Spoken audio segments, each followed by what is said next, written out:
I flew to my son's city without telling him I was coming, and what I found shattered me.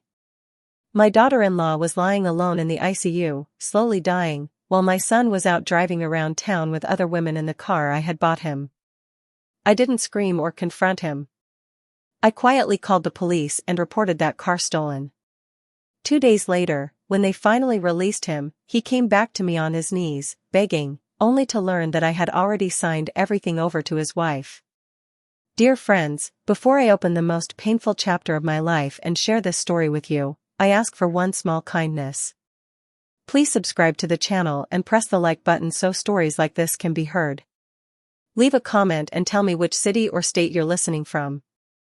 It would truly warm my heart to know how far my voice has reached. Now settle in, get comfortable, and listen. The airport was alive with noise, the scent of roasted coffee, and the invisible weight of other people's expectations, but I felt none of the happiness mothers usually feel when flying to see their children. Instead, deep inside my chest, beneath my ribs, sat a cold, heavy knot of fear that wouldn't loosen. That feeling alone pushed me, a woman who plans everything weeks in advance, to drop everything, buy the next available ticket, and fly halfway across the country without saying a word to anyone. Hanging from my shoulder was a tote bag carrying 2 glass jars of homemade elderberry preserves, dark, tart, and healing, just the way my son Sterling loved them when he was a boy back in Chicago. Beside the jars was a soft stuffed teddy bear.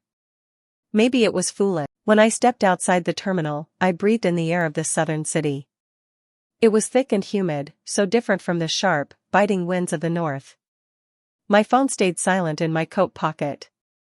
I had been calling Sterling nonstop for 3 days. Each ring felt longer than the last, but he never answered. Veda had gone silent a week earlier. People say a mother's heart can't be fooled. I always thought that was just a saying, until I felt that icy fear settle into my own bones. The Uber ride to their neighborhood took about 40 minutes. Through the window, the building looked solid and impressive, a historic brick pre-war structure with tall ceilings and a wide courtyard. I had bought that condo for them 3 years earlier, right after their wedding. I wanted to give them a start in life I never had, so they would never have to count coins before payday or live in a damp, cramped apartment. I truly believed that strong walls and financial security would guarantee happiness. I was painfully wrong. When the elevator opened on the 3rd floor and I stood in front of their door, I froze. It wasn't fully open, but it wasn't closed either, left slightly ajar as if someone had rushed out and forgotten to pull it shut. I nudged the heavy door with my shoulder and stepped inside. A stale, suffocating smell hit me at once. It didn't smell like home or like the peach cobbler Veda loved to bake.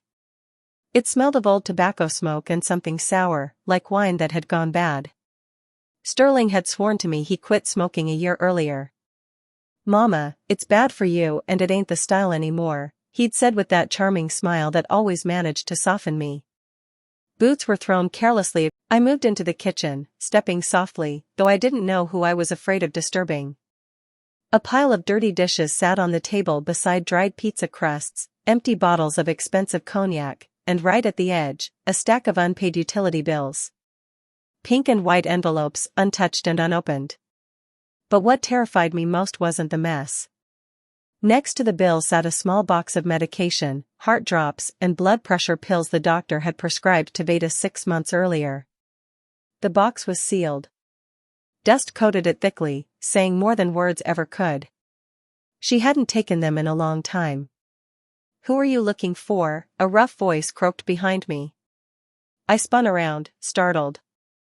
An elderly neighbor stood in the doorway, wearing a faded housecoat, her eyes filled with both curiosity and quiet pity. I told her I was Sterling's mother. My voice stayed calm, but inside me, everything was collapsing. I asked where they were, where Veda was. The woman pressed her lips together and shook her head. She said she didn't know where my Sterling was, probably out running the streets. She told me loud music had blasted from the apartment until morning 3 days earlier. Then she paused and said the ambulance had taken Veda. I asked when, barely breathing. 2 or 3 days ago, she said. They carried her out on a stretcher. She didn't look conscious, thin as a shadow. No one had come back, but that night I pushed through everyone, demanding the admission list. I scanned the pages until I saw the name Jefferson, Veda's married name, listed under ICU.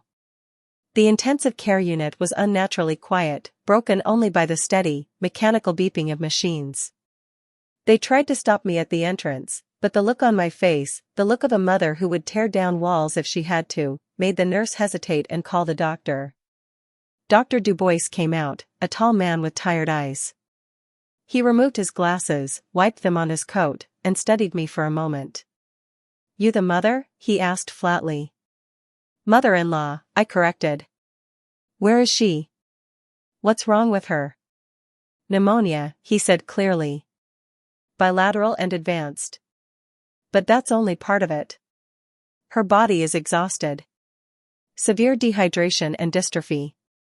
It looks like she hasn't eaten properly in at least 2 weeks and lay with a fever of 104 for 5 days without any help.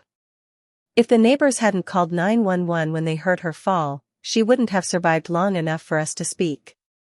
Each word dropped into me like a stone into a deep well. Didn't eat. Didn't drink. Lay alone. Where was my son? Where was the husband who vowed to be there in sickness and in health? "Can I see her?" I asked quietly. He nodded. "She's in a medically induced coma. She's on a ventilator." I walked into the room. Veda lay high on the bed, tangled in tubes and wires. Her face looked wider than the pillow beneath it. Her cheekbones were so sharp they seemed ready to cut through her skin. She had always been petite, but now she looked almost transparent. Cars rushed by. People hurried along, living their lives, unaware that a young woman was fighting for every breath behind those walls. And then I saw him. Screeching tires cut through the air as a massive SUV flew around the corner. The midnight blue paint shimmered under the streetlights. That car, luxurious, powerful, the safest in its class, was the one I had given Sterling just a month earlier for his birthday. "For the family, Mama. For the kids we'll have," he'd said. The windows were down. Loud club music blasted out, rattling the hospital windows. Sterling was behind the wheel, laughing with his head thrown back, shouting something to his passengers. 2 young women leaned out of the windows, screaming with delight, waving at strangers. He didn't look at the hospital. He didn't even glance toward the windows where his wife lay fighting to live. He looked like a king, ruling his world from a toy I had bought him. The car roared past me, leaving wind and the smell of burnt rubber behind, disappearing toward downtown where nightclub lights burned bright. I stood frozen. I wasn't angry yet. There was only cold numbness. My phone vibrated. A message from Sterling, the first in 3 days. "Hey Ma, can't talk. I'm at the hospital with Veda right now. It's really serious. Doctors are fighting. I haven't left her side. Pray for us." I stared at the screen. The letters blurred, not from tears, but because something inside me was burning cold. "Pray for us," he wrote. The man who had just driven past his dying wife with loud screaming is for the weak. Screaming admits pain. I felt none. I felt clarity. Sharp, terrifying clarity I hadn't felt even during the hardest years of running my logistics business, when I faced thieves and racketeers head-on. I turned and walked back into the hospital. The lobby was quiet, only the coffee machine humming. I approached the receptionist. "May I have some water?" I asked calmly. She handed me a plastic cup. I sat down in a hard chair in the corner. I needed 10 minutes. 10 minutes to bury the son I thought I had raised, the boy with scraped knees and crooked Mother's Day drawings, the one who promised to be my rock. That son was gone. All that remained was a stranger with my eyes and none of my soul. The water was warm and tasted like plastic. My thoughts aligned. The car. The blue Escalade. I bought it. I insured it. And thank God, I registered it in my name. Sterling had sulked then, asking if I didn't trust him. I joked that insurance was cheaper for seniors. That joke was now my weapon. On paper, the car was mine. His right to drive it ended the second I saw his laughing face. I dialed 911. What is your emergency? I want to report a stolen vehicle, I said clearly. I gave my name, the make, the plate number. I told them I had just seen it speeding down Martin Luther King Jr. Drive toward the entertainment district. An unauthorized man was driving it. I said I suspected alcohol use and dangerous driving. When they asked if I knew the thief, I closed my eyes and saw Veda's face in that hospital bed. No, I said. Maybe it was a lie. Maybe it was the truth. She asked. I've never been more sure. I asked for a general power of attorney as well. We set a meeting for the morning. I sat in the lobby afterward, staring at the ICU doors. Time crawled. I imagined police lights pinning the blue SUV to the curb, the music dying, the smirk fading from Sterling's face. Then my phone rang.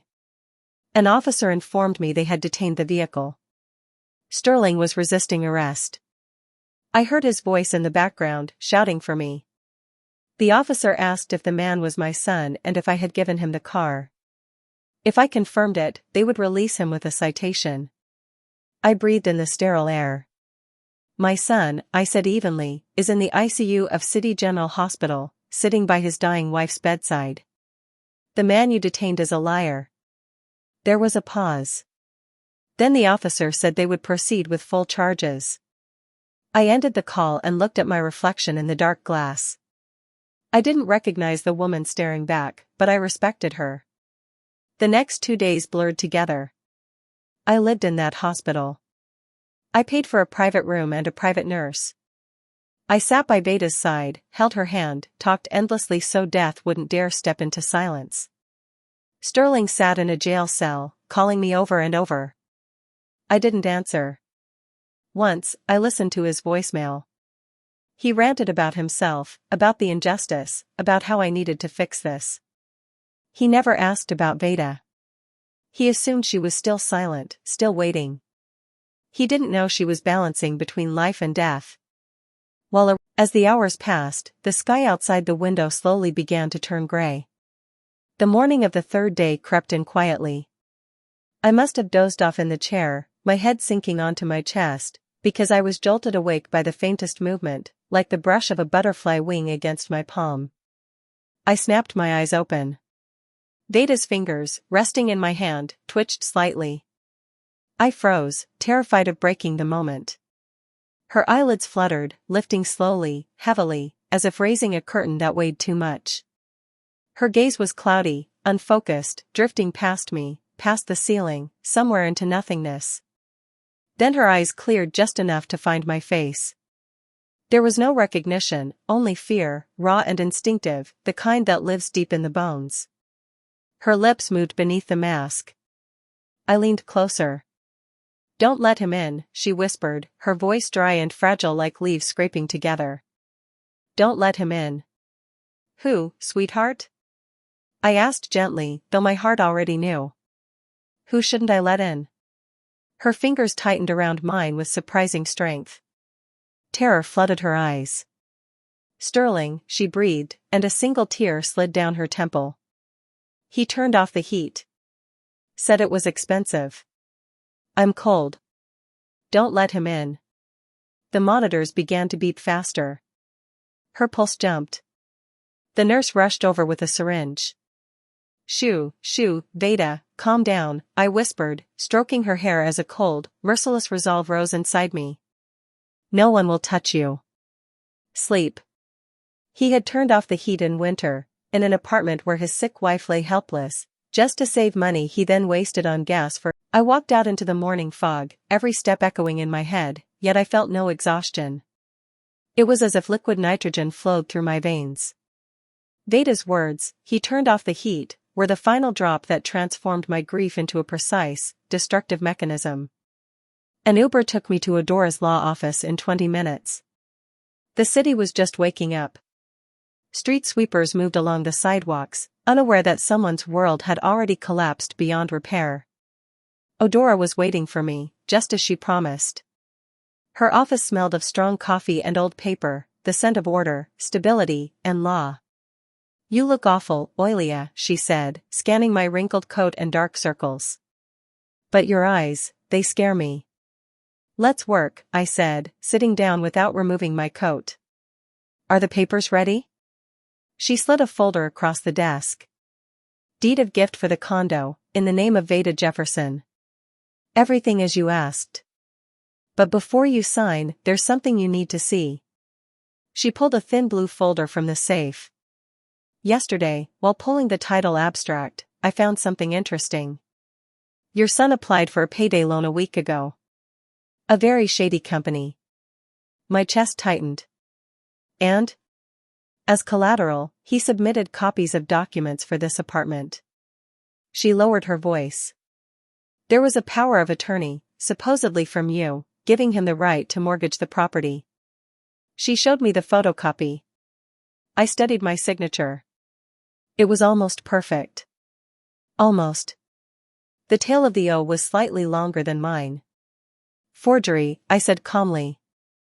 "Crude, but enough for criminals." Odora nodded. "He planned to borrow a large sum. With his credit history, he wouldn't have repaid it. Men would have come to you demanding you vacate the property. He planned to sell the roof over his wife's and mother's heads to cover gambling debts. We're talking thousands. He's a gambler." I closed the folder. Everything aligned. That was why he saved on heat and medicine. He didn't need money for appearances.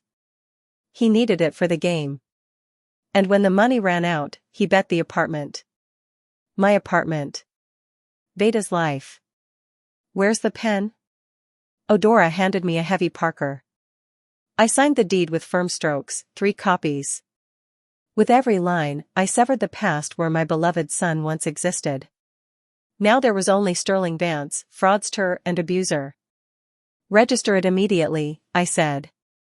"Electronic filing. I want the apartment hers within the hour." Odora stamped the papers. "What about the car?" "I'll handle that." Outside the notary's office, I called the dealership. The manager recognized my voice instantly. "Alex, listen carefully. The SUV I bought last month is at the police impound. As the owner, I authorize you to retrieve it. I'm sending the documents now."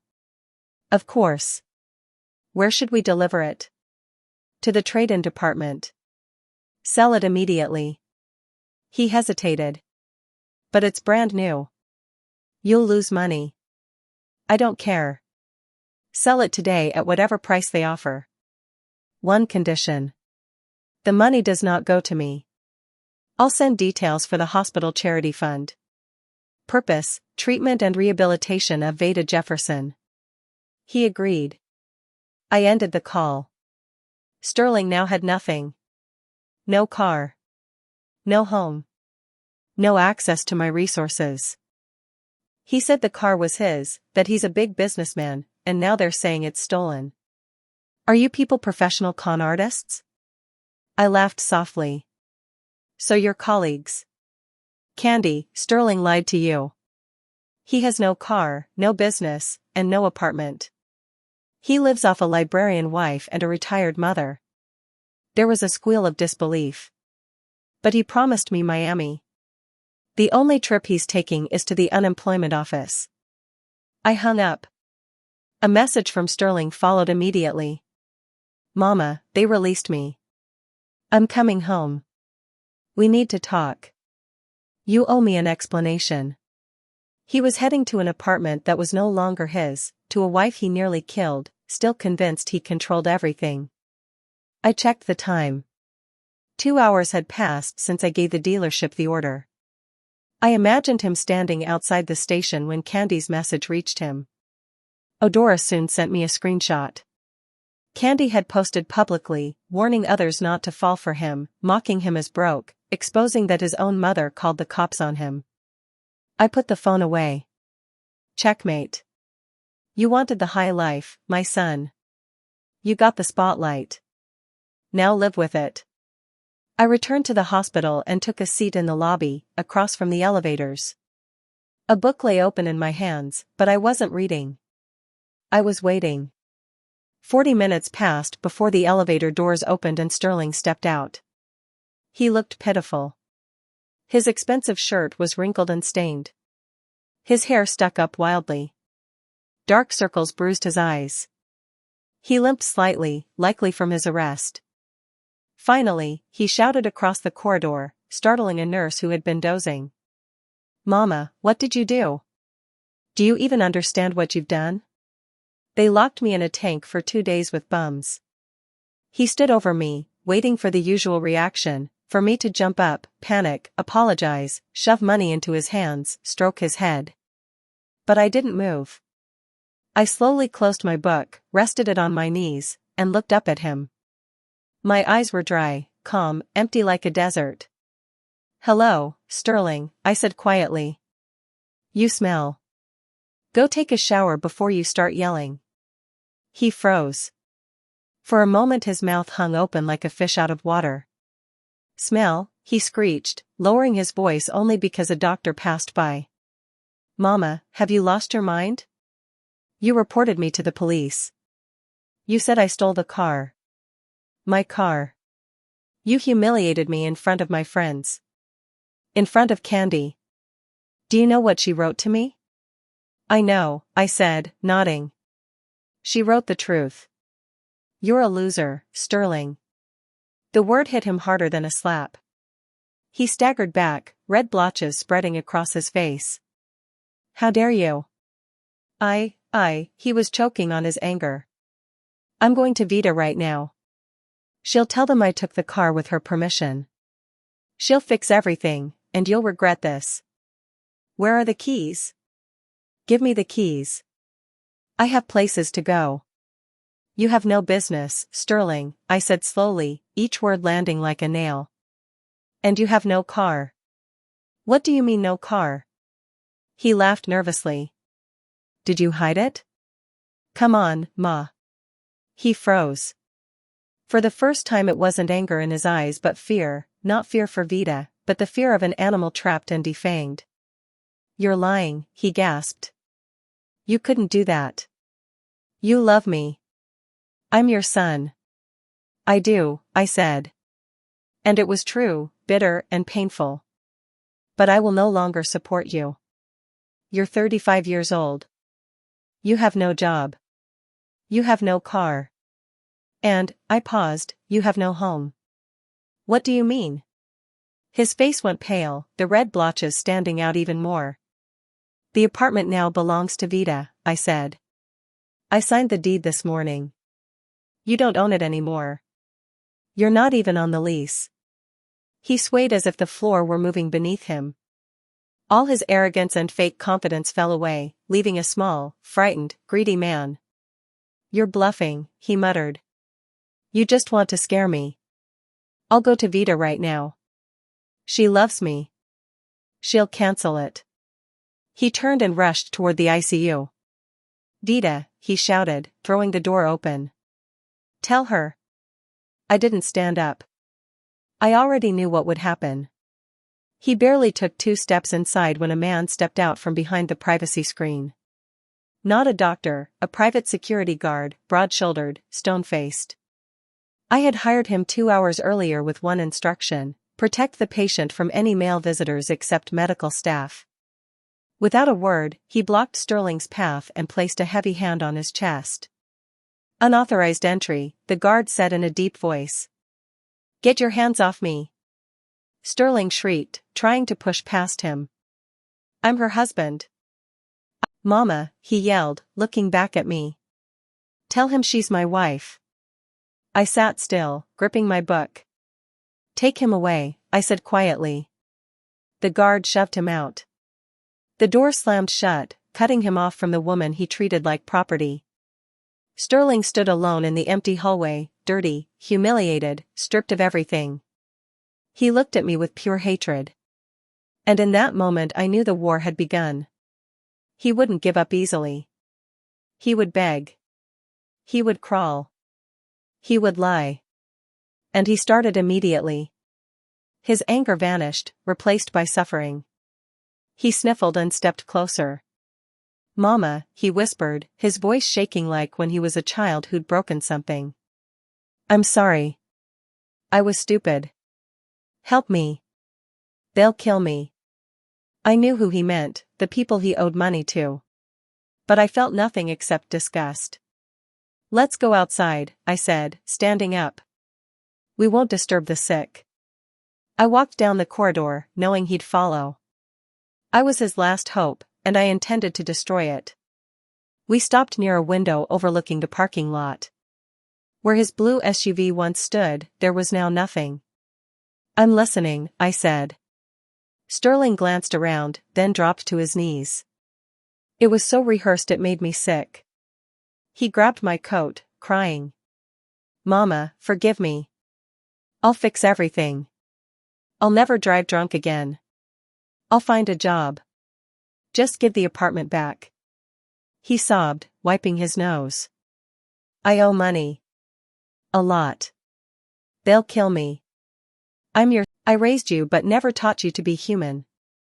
I pulled out a document and unfolded it. See this stamp? The apartment belongs only to Vita. His eyes scanned the page. He hesitated, already calculating. Thinking about inheritance? I asked coldly. Don't. I showed him another paper, my will.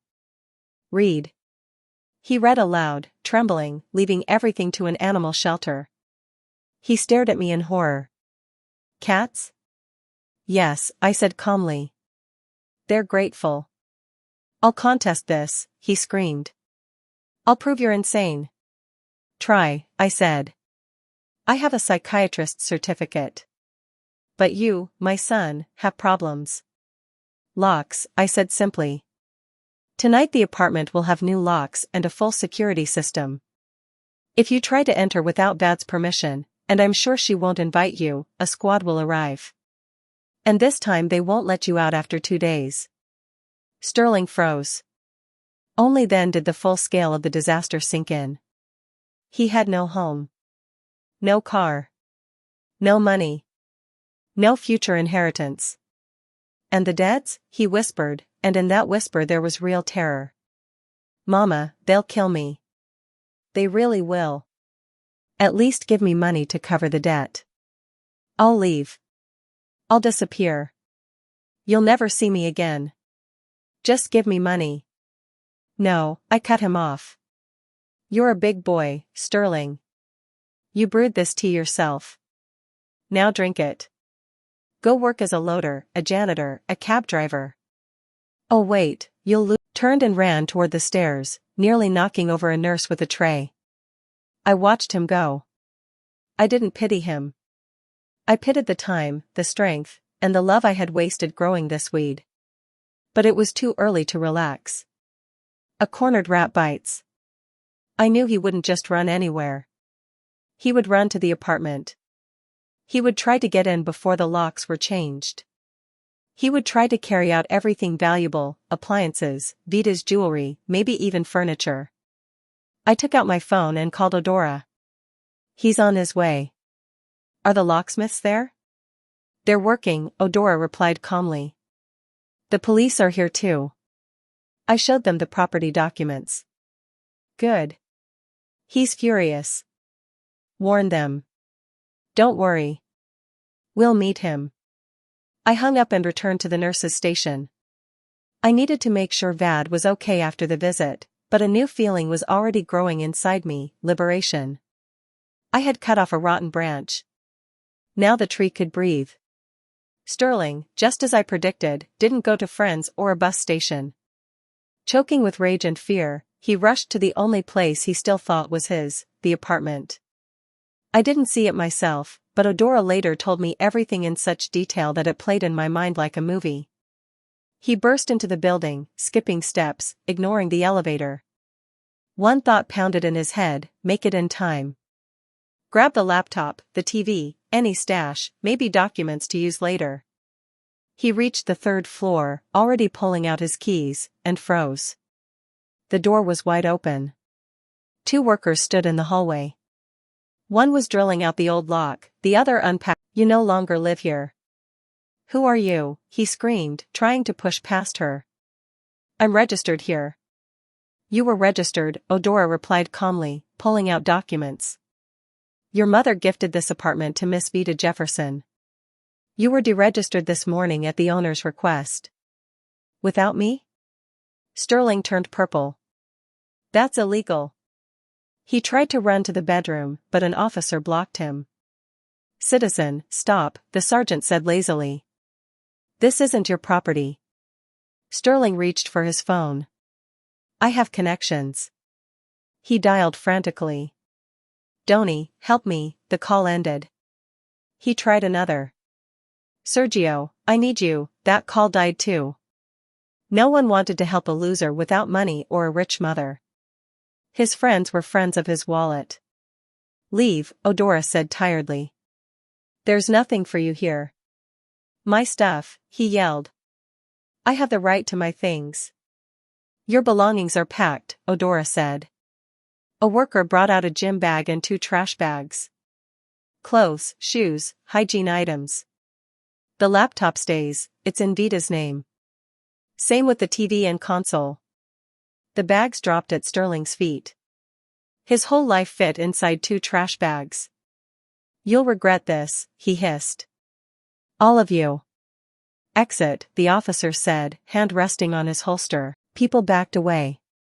Someone threatened to call police. Sterling slid down the wall and sat on the concrete with his trash bags, broke, phone dead, alone. At that same moment, I received a bank notification at the hospital, attempted use of blocked card retained. I looked at Vad. She was sleeping peacefully, breathing steady. The worst was over for her. But for Sterling, hell was just beginning, a hell he built himself. 6 months passed. Autumn painted the city in gold. I sat on the balcony of that same apartment. It now smelled of tea and paint, not dampness. Dad sat opposite me, wrapped in a soft blanket, painting the park outside. Life had returned to her eyes. You know, Mom, she said softly, I found a job at the Central Library. It's not much money, but it's peaceful. That's wonderful, darling, I said. I smiled, taking a slow sip of my tea. Don't worry about money. You know we have a cushion. I know, she said, putting the brush aside and looking at me seriously. But I want to do it myself. After everything that happened, it's important for me to feel that I can stand on my own. That I'm not helpless. You're the strongest girl I know, I said softly, covering her hand with mine. We didn't talk about Sterling. His name became forbidden, as if saying it out loud could bring something dark back into our home. His presence had vanished along with the old wallpaper we tore down in the first months. The walls were now warm peach, the furniture light and calm. We had scrubbed away even the memory of him. I sold my business in the north. The logistics company I gave half my life to was now in reliable hands, and in return I gained freedom and the ability to simply live. I bought a small studio in the neighboring building so I could be close to Veda without interfering in her new life. We became a family. Not perfect, not whole, but real. Bound not by blood, but by shared scars. I'll go for a walk before sunset, I said, standing up. Should I get those cinnamon buns you like? Yes, please, V.A. smiled. And some milk. I stepped outside. The air was crisp and clear. I walked down the familiar avenue, enjoying simple things I hadn't noticed for years, the crunch of leaves under my shoes, children laughing on the playground, the quiet peace that finally replaced the constant weight I had carried as a strong woman and the mother of a broken son. My path passed a car wash on the corner. Normally I would have ignored it, but today my eyes caught a familiar shape. A large black Jeep stood covered in foam, and next to it a man in a soaked gray jumpsuit scrubbed the metal with frantic effort. Thin, hunched, his face burned by wind and carved with deep lines, he worked as if afraid to miss a single spot. It was Sterling. I slowed slightly but didn't stop. He felt my gaze and looked up. For a moment, time froze.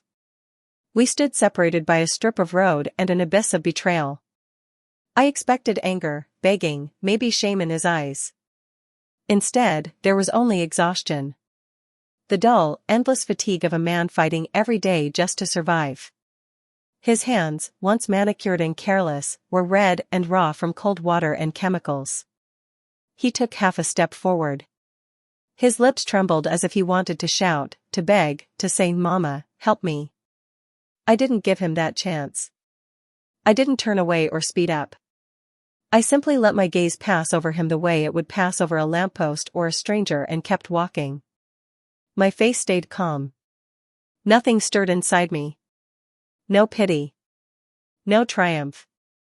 Just a simple truth. Everyone gets what they earn.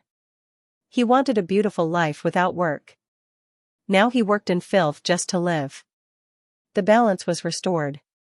I walked another block, feeling his eyes on my back. He didn't follow. Maybe life had taught him something. Or maybe the foreman was already shouting at him to scrub faster.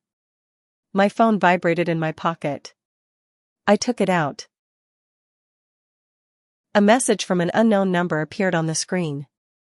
"Ma, please. I can't take this anymore.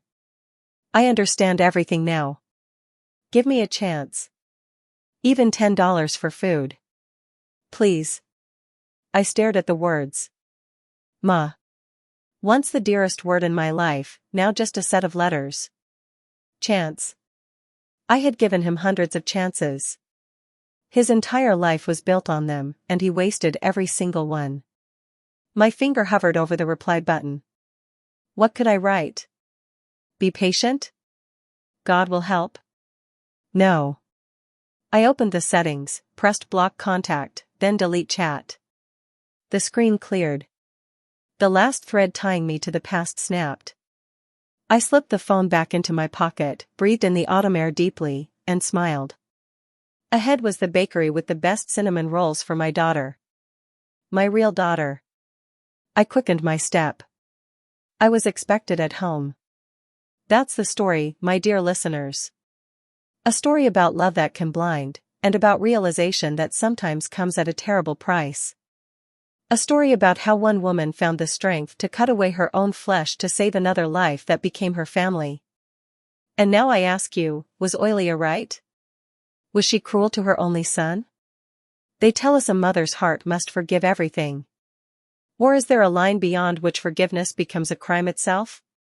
Would she have left him at the bottom if he hadn't crossed that line with the heating and the medicine?